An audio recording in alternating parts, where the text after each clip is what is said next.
నయోమినే వెంబడించింది తప్ప వేరొకరిని వెంబడించలేదు. మనం ఎవరిని వెంబడించాలి?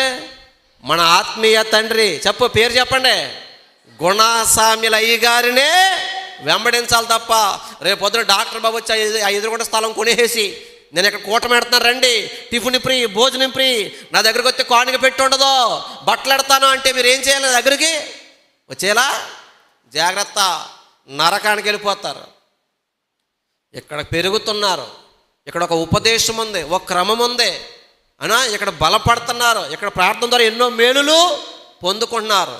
కొంతమంది మేలులు పొందుకుని, ఉపకారాలు పొందుకుని, కొన్ని డెవలప్ అయ్యాక, ఉద్యోగం వచ్చాక, వ్యాపారం వచ్చాక, పిల్లలు పుట్టేశాక, అవసరం తీరిపోయాక అసలు ఆత్మీయ తండ్రిని వదిలేసి ఎవడో తలక మాసం ఉంటాడు కదా, ఆయన పట్టుకుని పోతున్నారు. అంటే అక్కడ కానుకలు ఇవ్వక్కర్లేదంట, దశం భాగాలు ఇవ్వక్కర్లేదంట, రేపు పొద్దున ఆడు పరలోకం వెళ్ళడం, ఆయన వెంబడించేవాళ్ళు పరలోకం వెళ్ళరు.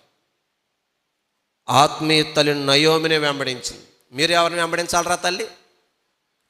వెళ్ళిపోతారంటే కొంపదీసి మీరు అందరూ ఎంత మందిరం కట్టాం, ఎక్కడికి వెళ్ళిపోతారో జాగ్రత్త. ఎవరిని వెంబడించాలి? మన ఆత్మీయ నాయకుల్ని వెంబడించాలి. మూడోది, ఆత్మీయ తల్లి సహవాసాన్ని అత్తుకుని ఉంది. యవ్వన కాలంలో ఉంది రూతు. యవ్వన కాలంలో రూతు, భర్త లేని రూతు ఏ పురుషుడైనా ఆకర్షించవచ్చు, ఎవడైనా ఆకర్షించవచ్చు, లేదు ఎవరో ఒకరు పిలవచ్చు, చెందొచ్చు, చేయొచ్చు. కానీ ఎవరున్నా లేకపోయినా, ఏమున్నా లేకపోయినా, సంతోషం ఉన్నా లేకపోయినా, తిండి ఉన్నా లేకపోయినా, ఆత్మీయ సహవాసం, ఆత్మీయ తల్లి నయోమి సహవాసాన్నే కోరుకొని తప్ప వేరొకరి సహవాసాన్నే చెప్పాలి, వేరొకరిని అత్తుకోవడానికి ప్రయత్నమే చేయలేదు. మీరు కూడా ఈ సహవాసాన్ని అత్తుకుని ఉండాలి. సహవాసం అంటే సంఘం అమ్మా, సహవాసం అంటే ఏంట్రా? సంఘం. ఈ సహవాసాన్ని స్థిరంగా ఉండండి, నిలకడగా ఉండండి. ఒక మొక్క చక్కగా ఎదుగుతున్నప్పుడు ఇక్కడ పీకి అక్కడేసి, అక్కడ పీకి ఇక్కడేసి, ఇక్కడ పీకి ఇక్కడ వేసామనుకోండి, చివరికి ఈ మొక్క ఏమైపోద్ది? గుత్తులుగా ఫలించదా? మాట్లాడతలేదు మీరు పిల్లలు, వింటున్నారా? ఇలా స్కూల్ ఉందా లేదా మీకు? ప్రార్థనకు వస్తానని వంక చెప్పి మానేశారు, మరి ప్రార్థన వినండి మీరు. దేవుని స్తోత్రం చెప్పండి. వచ్చారు సంతోషమే, మరి వినాలి. అర్థమైందా? లాస్ట్ని అడుగుతాను, చెప్పాలి మీరు. నిలకడగా స్థిరంగా ఒక చోటన్న మొక్క ఏపుగా ఎదుగుతుంది, చెట్టు అవుతుంది, వృక్షం అవుతుంది, ఫలాలు ఫలిస్తుంది.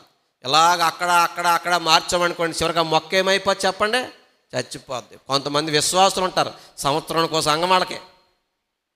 ఒకడు అంటాడు, నేను బైబిల్ మిషన్ లోదరన్న పెంతుకొస్తూ గుణాస్వామి అన్ని చర్చలు తిరిగేసానండి, మనకి ఎక్కడ సెట్ అవ్వలేదండి. నువ్వు సెట్ అవ్వు, నువ్వు నీకు ఇక్కడ నిలకడగా ఏడితే అవునా కదా?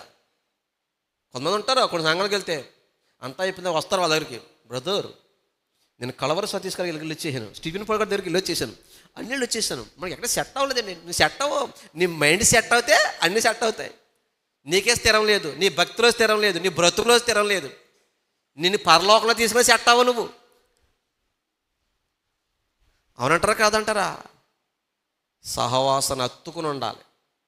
ఏండి పూటకో సంఘం, సంవత్సరానికో సంఘం, ఏండి గంటకో పాస్టర్ గారిని మనం ఏం చేయకూడదు? మార్చకూడదు. 3 పాయింట్లు చెప్పాను నేను ఇప్పటికి, మీరు చెప్పాలి సారి. నెంబర్ 1, రూత్ ఏం చేసింది చెప్పండి? నెంబర్ 1, మోయాబుని విడిచింది. మీరు చెప్పండి గట్టిగా మాట. మనమేం విడిచిపెట్టాలి? నెంబర్ 2, ఆత్మీయ తల్లి నయోమినే వెంబడించింది. మీరెవరిని వెంబడించాలి? మీ ఆత్మీయ దైవజనులు పేరు చెప్పి ఆ అయ్యగారినే వెంబడించాలి. నెంబర్ 3,